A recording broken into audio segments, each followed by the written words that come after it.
The sound there of Susie Quattro, Edmund Hockridge, Matt Zimmerman and Eric Flynn there from Annie Gets Your Gun, the sound of There's No Business Like Show Business.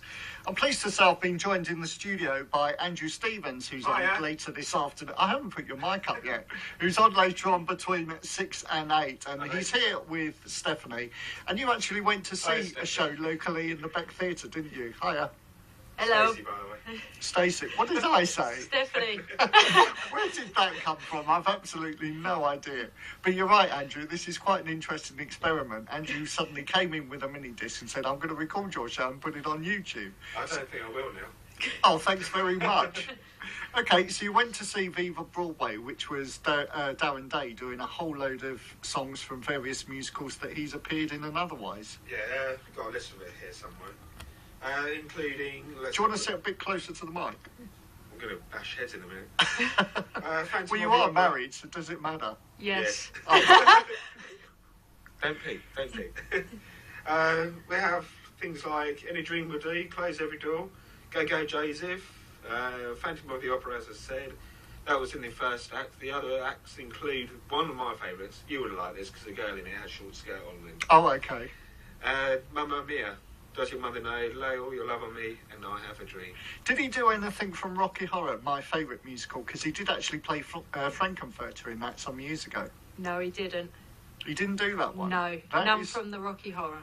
That is a real surprise, because I remember the main ones that he was in was Joseph and Frankenfurter in Rocky Horror, so I thought he'd have done both of those. No, he did do Joseph. He did 3 songs from Joseph, but he did nothing from the Rocky Horror. Well, I can guess from Joseph it's going to be Any Dream Will Do, Close Every Door. What was the third one? Go Go Joseph. Go Go Joseph, yeah. I must admit I wouldn't have thought of that one. Was he on his own, or was there someone else there with him? There was a lady which Andrew liked. There's a surprise. Lisa Keasley. Lisa Keasley, I've not heard of her. I've not heard of her, but she is very pretty and very talented. Has she been in any well-known musicals herself? She's been alongside Paul Daniels and Jess Conrad, is it? Yeah. Oh, Jess Conrad. He was actually in Joseph himself many years ago, I believe. I think he played the Pharaoh. Oh.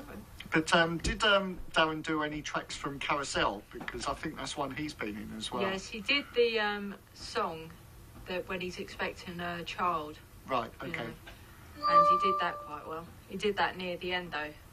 Right. Because I'm actually going to cover Carousel later on in the programme, so I was curious which one that he actually did. So, all in all, how long did the actual show go on for? About 2.5 hours. Something like that. And would you say it was value for money? I didn't pay, I don't think so. For you, it was, yeah, it was for him. Yes, I enjoyed it because I like musicals anyway, and I like Darren Day, and taking his top off is always a bonus for me. Typical female, isn't it? Well, I know how much you like musicals, because when I'm doing my show, quite often Andrew will send me an email saying Kai's just run out of the room because Stacey's started singing. Yep, Kai, for those that don't know, is... Andrew and Stacey's Akita. They've got 2, Kai and Blade, and Kai is the puppy. How does Blade react? Does she normally just... Imagine a dog trying to cover their ears. Right, okay. I think I've seen some of the photos where it's burying its head in the sofa. Yeah, that's me singing. But you're going to another musical soon, aren't you? I went to see Oliver yesterday. Oh, you've actually been? Yes, I went to see that, and I'm also paying for Andrew to go and see Little Voice in a couple of weeks. That's right. He likes the female in that as well. Because that was originally Jane Horrocks, wasn't it? Yes. And she's actually in Annie Gets Your Gun at the moment. All right. So who's actually in Little Voice at the moment? Do you remember Diane Vickers from The X Factor? I never watched The X Factor, but I was reading something this week about Diane Vickers. Yeah, she's on Little Voice for a couple of weeks. No, she's doing it all the time. Is she permanent there? Yeah, she's permanent. Right, because Little Voice is basically somebody who impersonates other people, such as Shirley Bassey and Judy Garland come to mind, which is quite interesting, because I've not actually seen the film, but apparently the people that have played her have actually done a good job of impersonating them.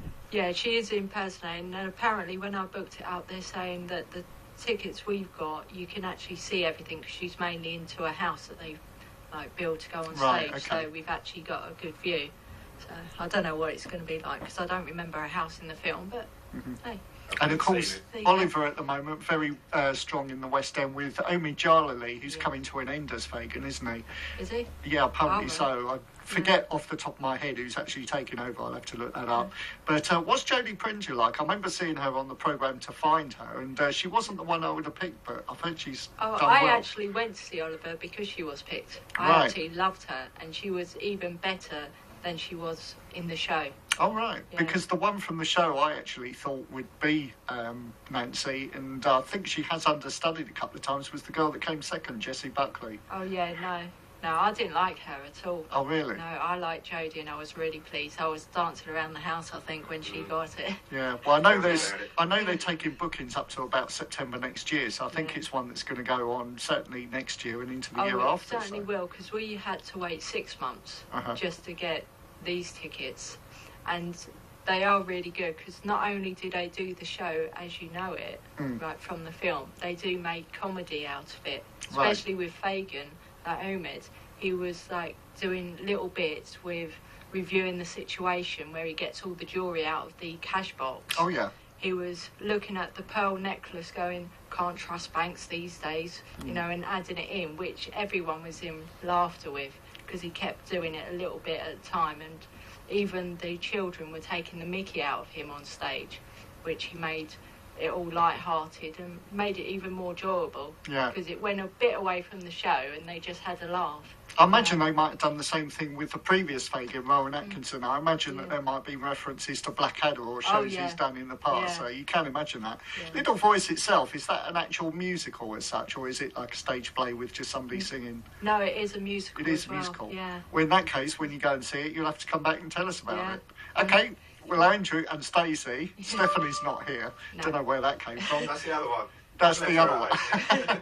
Well, thanks very much for coming to tell us. And Andrew, you're back on air later on today, aren't you? In about 4 hours. 4 hours, 15 minutes. Between 6 and 8. So we'll promote what's coming up on your programme, the usual things? As far as I know. I'll let you know at 6 o'clock. Oh, right, okay, thanks very much. Some of us prepare our shows, you know. I don't have to, I'm so good. Oh, I'm not going to answer that. Okay, we'll see you later on.